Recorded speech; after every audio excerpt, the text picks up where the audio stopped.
Thara Radhanpur national highway ઉપર Ranakpur canal પાસે અકસ્માતમાં 2 મોત થયા અને 1 ઘાયલ થયા હોવાની ઘટના સામે આવતા ચકચાર મચી જવા પામ્યું છે। કાંકરેજ તાલુકાના થરા અને રાધનપુર નેશનલ હાઈવે પર અવારનવાર અકસ્માતો સર્જાતા હોય છે, જે વણથંભી વણઝારની જેમ અકસ્માતો પર અકસ્માતો સામે આવતા હોય છે। ત્યારે આજે રાણકપુરની નર્મદા કેનાલ પાસે હાઈવે ઉપર એક બાઇક ચાલકને અજાણ્યા ટ્રક ચાલકે ટક્કર મારતા બાઇક સવાર 2 વ્યક્તિઓના મોત નીપજ્યા હતા, જેમાં 1 વ્યક્તિ પણ ઈજાગ્રસ્ત થયા હતા।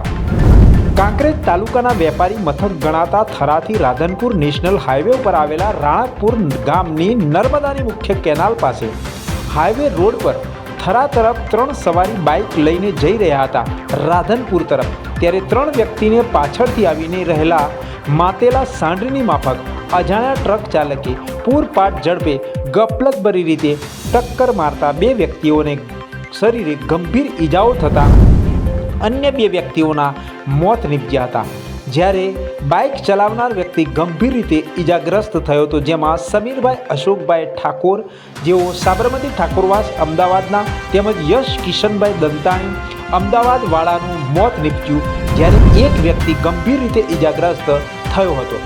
ઘટનાની જાણ થતાં ઘટના સ્થળે લોકોના ટોળે ઉમટ્યા હતા।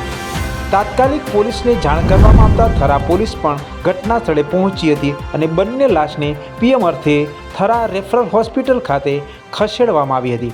આ બાબતે બટુકભાઈ વસંતભાઈ સથવારા રાધનપુર વિસ્તારની ફરિયાદના આધારે થરા પોલીસે અજાણ્યા ટ્રક ચાલક વિરુદ્ધ ગુનો નોંધી આગળની તપાસ હાથ ધરી છે। આમ બનાસકાંઠા જિલ્લાના કાંકરેજ તાલુકાના રાધનપુર નેશનલ હાઈવે પર અવારનવાર અકસ્માતોની વણઝાર સર્જાતી હોય છે અને આ અકસ્માતમાં કેટલાય આશાસ્પદ યુવાનોના મૃત્યુ પણ થતા હોય છે। ત્યારે આ અકસ્માત ઝોન તરીકે ઓળખાતા વિસ્તારમાં વધુ એક અકસ્માત થતાં 2 લોકોના મોત નીપજ્યા, 1 વ્યક્તિ ઘાયલ થતાં હોસ્પિટલ ખાતે સારવાર અર્થે ખસેડવામાં આવ્યા। આગળની તપાસ પોલીસે વધુ હાથ ધરી છે।